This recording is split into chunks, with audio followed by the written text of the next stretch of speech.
Hey there guys, I hope you're all doing well, you delicious lot. It's your boy Mikey back at it again with another live reaction to The Sandman. This time it's episode 3, Dream a Little Dream of Me.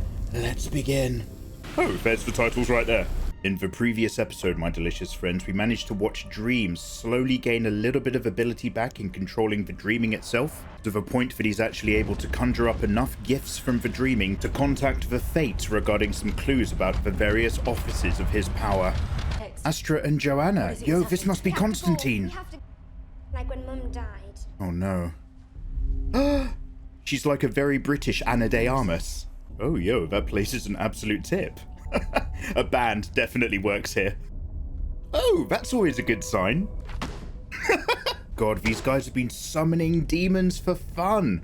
I strongly recommend just a cup of tea instead, mate. Go on, Joanna, you got this. Yo, so this is played by Jenna Coleman, and it looks like all of the Constantine bloodline, oh wow, have one of them that's always set to have to fight against the demons of hell. Sorry. Does she also suffer from visions? Oh, I just got her card number.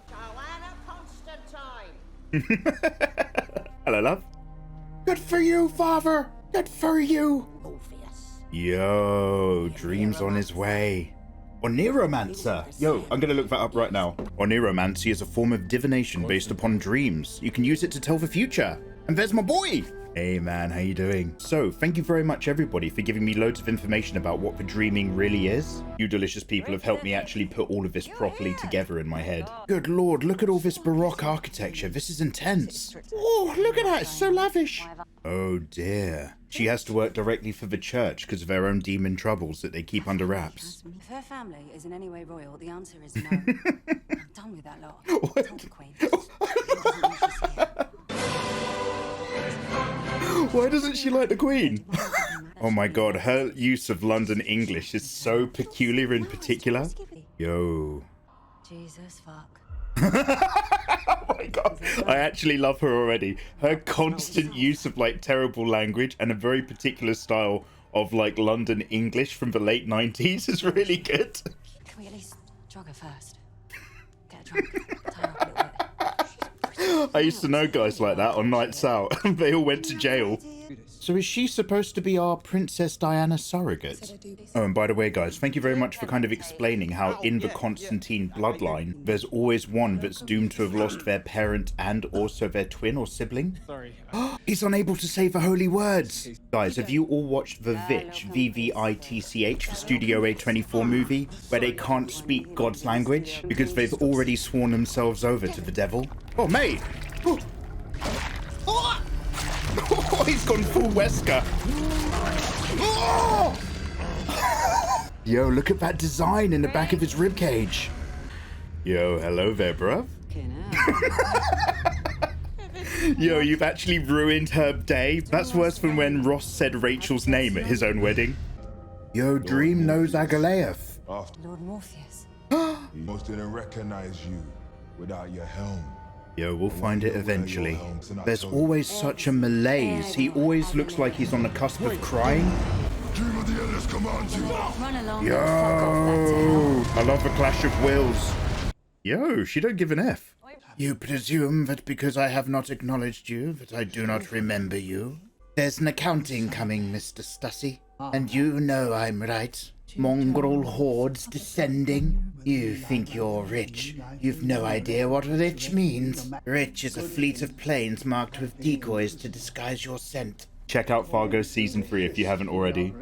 Yo, Crowley exists in this universe. And at least the son knows the truth of his own family line. And she's been keeping it from him because his dreams can suffer into reality thanks to his exposure to the items, for Ruby in particular. So Ethel Cripps is not above lying to her own family in order to maintain control. That's why her son's in that maximum security insane wing. What is he then? I don't know, I keep asking. He's endless. Oh, that's what they are.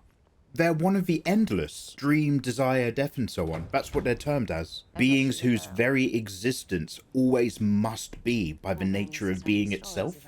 I suspect she does care more than she lets on. She's one of those begrudging heroes. As long as you pay her, that is. Right. Oh, the librarian sent a raven after him after all. Yo, even though Morpheus didn't want to see another one get harmed. Jeremy Mark II? Matthew, sir. He talks. Actually, she's getting away, sir. He was too busy being all ephemeral and monologuing. Yo, learn to let the love back in, Dream. Come on. I was being a little too over-focused in my long monologuing about the great import of my role with humanity. Awesome. That's what sent Corinthian back to the dream. But Corinthian can leave of his own accord. When you can't trust your family, you can't really trust anyone. Maybe he'll forgive us. So now that she banished Corinthian, she's got no choice but to actually try to get back on Dream's good side. By the way, guys, thank you so much for watching along. I really appreciate all the feedback in the comments. Click like, click subscribe, join me for a bit more in the future. Apparently died in my sleep, and now Oh, so they're souls of people that take the form of ravens. Wait, so if a raven is the soul of somebody who's passed away and inhabits now the world of the dreaming, does that mean that Morpheus is essentially stealing souls away from his other cousins, Death? Is the very act of having a raven something that Death is actually okay with or not? Or is he intruding on her territory? Yo, let's go into dreaming. Let's go! Yo. Oh, and by the way, guys, the reason why all of my friends who've actually watched the full series of this now so far. Oh no, she led to the kid being harmed. Oh no. Of course she's got a dark and troubled past, which stops her from letting people get close. That's such a good shot, I love it. Does she know that he's just been inside her head? Oh, I'm assuming yes. Sorry, anyway, it's because everybody's been telling me that this is just really damn good. Unfortunately, I've had no spoilers so far, but I am definitely loving this, and we're going to watch it all the way till the end. Also, just stylistically with all of the shots, even Daytime has like this big hard vignette around the edge of the screen. It's all pushed back into darkness and dreaming. Even just on a visual level, there's nothing else like this out right now. We're not Roderick Burgess. She knows the name. Said he had the devil locked up in his basement. How the fuck did you... Oh, look at, he always looks like he's about to cry. He's so distant from any type of emotions when he deals with other people, yet it's all just bubbling under the very surface whenever you see him directly in any of the shots. My boy Morpheus might be one of the Endless, but he kind of needs to get back in touch with his feelings and communicate with other people. I'm just glad I can return the favor. So there is love still between them, to a certain degree, about as close as you can get with his family. They're also complex. Moody. Does she deal in magic as well? No, she's actually a decent person. Oh great, ex-girlfriend territory. This is going to go really smoothly. Her attitude towards her ex-relationships in general are a reflection of Dream trying to come to terms with having another Raven as well. We always end up hurting the ones we love, right? This could get awkward. You have any ex-girlfriends? Oh my god. Oh hey! Okay, this might be a weird thing to get caught up on, but I'm really into nice eyebrows. It's like one of my things. And Jenna Coleman's eyebrows are naturally really lush and lovely. So if there's anyone out there who's looking pretty fleek, call me. She broke up by text. Oh, that's the worst one. I recognize that voice. I recognize that voice. Who's his name? Oh, this is going to really get to me. He guest starred on Red Letter Media. It's my boy Patton Oswalt. Yo. I swear that's him. Oh, that apology's working out pretty well. Apologies. You have a lot to apologize for. Oh, that means loads of oral. Like you have to pretend it's their birthday or something. Is she genuinely interested in restarting that old flame relationship? Or is she only here for the sand? Oh, it looks like she leaves a trail of hurt people in her wake. Gosh. Oh! Oh no! Oh no, what's going on? She's been caught in a Genjitsu dream trap. No, is the sand certain death? What has it done to the mortals? It's infected them? These gifts aren't meant for people like us. It was not meant for humans. Oh, just saying that. Do you ever just wake up feeling super thirsty? Well, we can't go. We can't leave it like this. Yeah, get her something to drink for God's sakes. Bottle of water.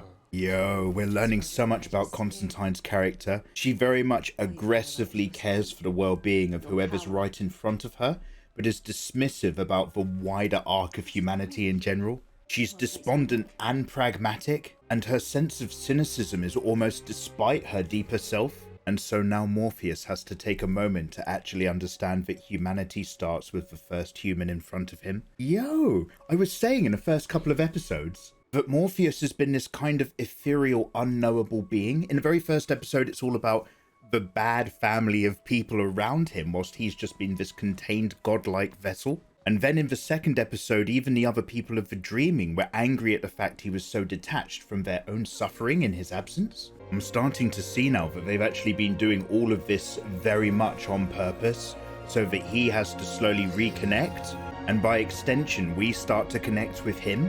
And he's already explained that the sand is an extension of himself, and that he's willing to sacrifice at least a part of himself for her. This isn't part of his wider plan, but it's something he's conceded that he has to do. Oh wait, no, so she has passed away. So he just gave her like one final good moment before she left. And here we have this other counterpoint, this conflict of conscience of these more selfish characters still trying to reach out and care and connect for their own family members. Yo, this is my favorite episode so far. I was such a shit. Aww. Without the protection, this is her sacrifice. What kind of legacy does he inherit? He's already a little bit funny in the head, right? That was the last thing I was expecting from her. You don't want to point that gun at me, I promise you. David Fuellis, man. How does he manage to be so sinister and so violently British at the same time? Oh, that thing does not mess about. Mate, don't step in it. What are you doing? Okay, so the question is, will the personal sacrifice and love of his mother help keep him somehow on a straight and mental narrow? Mate, that looks like AI software making a surrealist Jackson Pollock in the background. Or unfortunately, is his mental insanity just going to lead him to be a dangerously powerful supervillain? He has the protection of the amulet, but he also knows the location of the ruby. Corinthian, you sneaky slut. Look at him. Getting in his good books. Means nothing to Corinthian that he's just stepped from the mother to the son in his attempts to manipulate his own desire. Do you know what? There's something about his description. It's just occurred to me. It's those dark black round glasses. Have any of you guys read the Foundation books? Because without wanting to give you any spoilers, in the later Foundation series, there's a character called the Mule. And he's kind of described the way Corinthian appears, although that very description itself is deceptive.